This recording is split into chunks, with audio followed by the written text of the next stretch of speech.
today I'm going to take you around my garden and show you how easy it is to grow your own medicine in your backyard and how that can benefit you. Let's get started.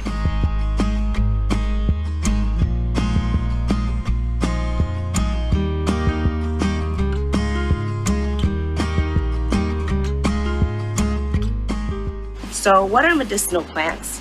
How do you use them, and why would you want to grow them? Well, medicinal plants can be a lot of things. You would be surprised at what is classified as medicinal. And this is because a plant's medicine can be in its seeds, it can be in the flowers, the leaves, the roots, the bark, or even the fruit. It can be used for both acute and chronic conditions. For example, this rosemary right here, you can use this in a tea in order to treat a headache right now, or you can also use other things to treat migraines over the long term. Plant medicine is holistic. That means it treats the whole self. So it does this by supporting major organ function. It restores hormonal imbalances. It also counteracts stress, and it takes mental health into consideration for a whole package treatment. But you can also use it just to help somebody feel better if they have a cold, or maybe they got bitten by an insect.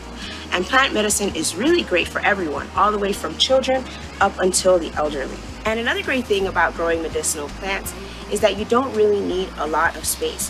When I first moved here 3 years ago, this bed right here was the only one I had, and it was all that I needed to provide for my family's needs.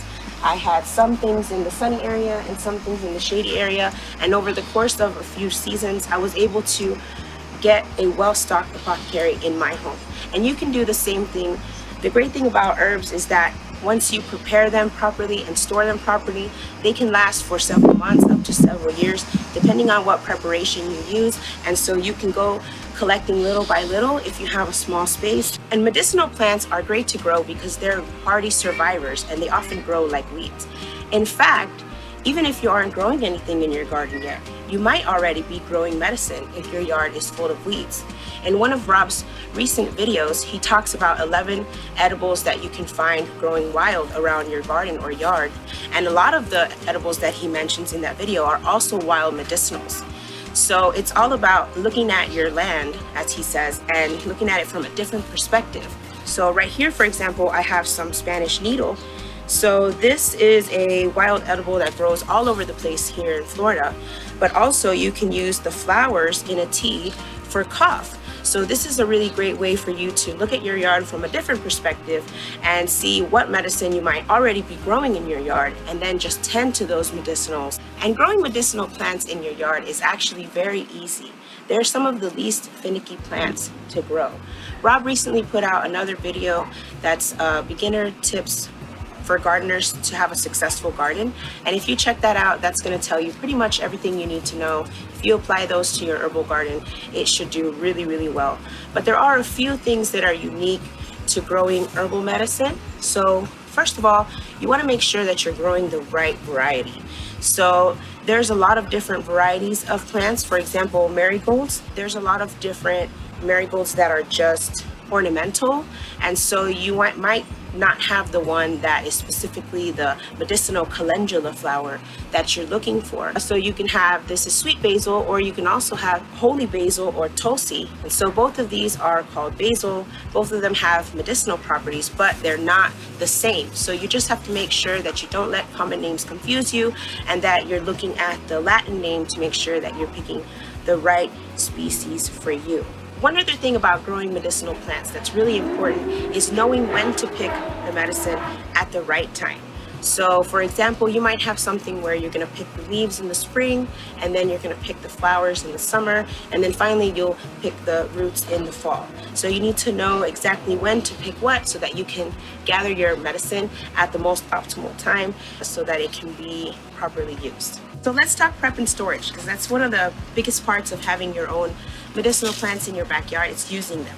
So you can use things fresh, that's fine. Fresh is great for anything that has, for example, a soup or a tea, a poultice or a compress, anything like that would be great to use fresh herbs with them. You can also freeze your herbs to use in teas or to do medicinal soups. I like to blend the herbs with garlic and use that in a medicinal soup. That's really great. But for the other things like oils and tinctures and vinegars, you're going to want to have your herbs dried. And you can do this in a few different ways. You can do little bundles.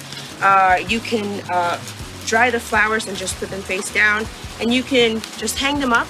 Or, I have something like this where I just lay the flowers inside and have them dry. And the main thing is you just want to make sure to keep the bundles small and to keep a lot of space in between the flowers to promote good air circulation.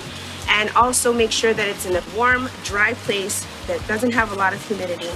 And after a few days, you want to check on your things, depending where you live, how long it takes to dry. Then you want to take them down and put them into containers like this and label them, and also preferably put a date on them so you can use them within their optimal time frame. And then once they're dried like this, you can put them together with oil or even with, say, alcohol like I've done here. And you can make medicinal oils. You put the herbs in with the oil and you let them sit for about a month, shaking them once a day. And then you would strain out the herbs and you'll be left with something like this that you can use. You can use this as is, or you can use this to create butters or balms or salves or things like that.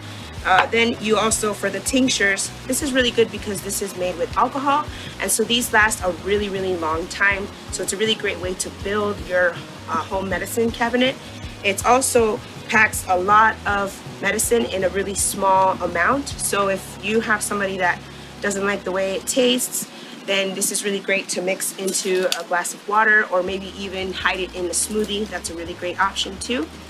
And it's also long lasting, like I said, so you can make these tinctures and then they can last you for many years. So I hope that this has given you some inspiration to get started on growing medicinal plants in your own backyard, and I'm really excited to hear if you'll give this a try.